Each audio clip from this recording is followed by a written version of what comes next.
Okay, welcome to Political Personalities with Skye, the Zoom edition. And today we have the pleasure of being with our Secretary of State, Robert Rodriguez. So we're going to get to know him and a little bit about the work he does at the Department of State.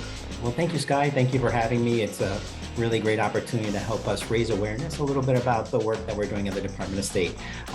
Grateful to Governor Hochul for naming me as the secretary. I'm still in the relatively new phase, starting our seventh month as the secretary. And before that, I was a member of the state legislature and assembly member representing East Harlem. So the work that we do around communities, community development, and creating policy solutions to deal with issues stems not just from that, but also through the work that I've done for the last 15 years in public finance.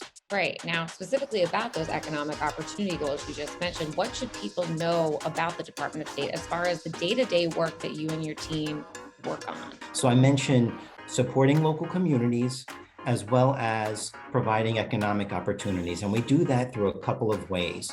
The first thing that we're historically known for, and one of the oldest agencies, is for being the record keeper for all things regarding the state.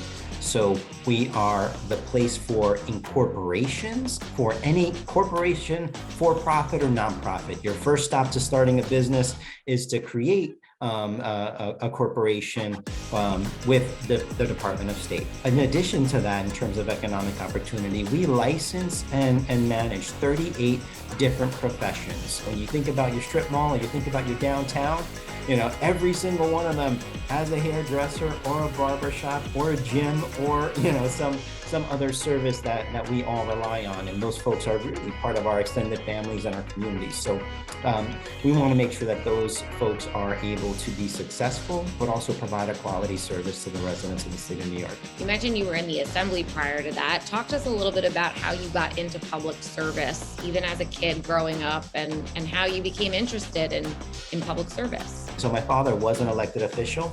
And early on, that was a reason not to become an elected official, just because the work is hard. There's a lot of sacrifice to your family and the time commitments. And I would remember as a young person, we couldn't get around the block without talking to, 5 or 6 people about whatever was going on. And as a younger person, I was like, oh no, that's no fun. So I chose a different path initially. I went and worked for Bloomberg, the company, after graduating from college, and coming back home to East Harlem. But during that time, like many of us, were like, well, I live here. I love East Harlem. How can I give back? And for me, I started to volunteer after graduating from college on my community board. I won't say that's the whole story, but that was the beginning of the journey 20 years ago, where you're like, hey, how do I make East Harlem a little bit better? How do I try and, put the expertise that I acquired, in college, and then eventually later on in business school, after business school, how do I put that to work in my community? But one of the things that I've appreciated is when you talk to folks who enter into public service, there's this idea that we should and can have the ability to give back and give back in different forms.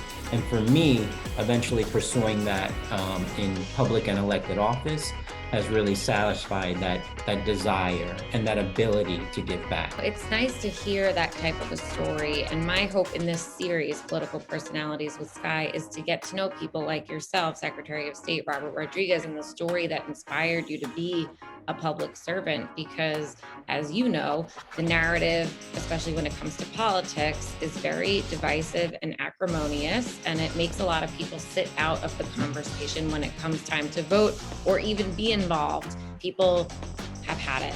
So it's nice to hear the personal side of the story that will hopefully inspire other people to become civically engaged as well. And I'd just like to remind people that there's a number of ways to be civically engaged. And we certainly want the next generation of elected officials to participate. But if not, just volunteer for a board.